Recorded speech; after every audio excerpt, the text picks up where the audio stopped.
সেটা যৌথ নামে হতে হবে এবং লেনদেনও চেকের মধ্যে যৌথ স্বাক্ষরে থাকা উঠে স্যার। এফডিআর একা একজন হেডমাস্টার কিভাবে ভেঙে খাবেন স্যার?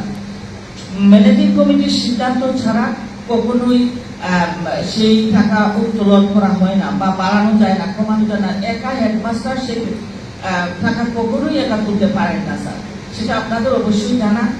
আমি যখন 2015 সালে জয়েন করি তখন 32 লক্ষ টাকা ছিল এফডিআর আর 3 লক্ষ সামথিং ছিল জেনারেল ফান্ডে।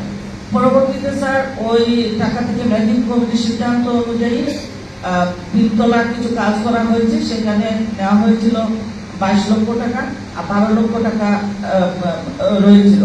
তো সেখানে স্যার 12 লক্ষ টাকা থেকে 19 সালে এসে আরো 8 লক্ষ টাকা পূরণ করে ওইখানে 20 লক্ষ টাকা করা হয়। বর্তমানে আছে 27 লক্ষ সামথিং স্যার।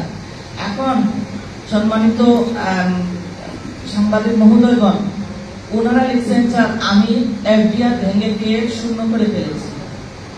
আপনারা অবশ্যই এটা বিচার্য বিষয় এবং তদন্তের বিষয় আছে স্যার, সেটাই ব্যাংক অ্যাকাউন্টগুলো আপনাদের কাছে প্রয়োজনে দেব এবং ব্যাংক স্টেটমেন্টগুলো প্রদর্শন করবো স্যার।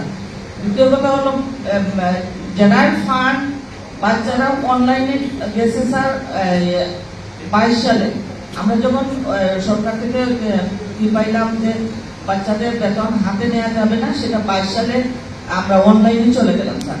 অনলাইনে যাওয়ার পর বাচ্চাদের 6টা ডিজিট দেওয়া হয়েছে।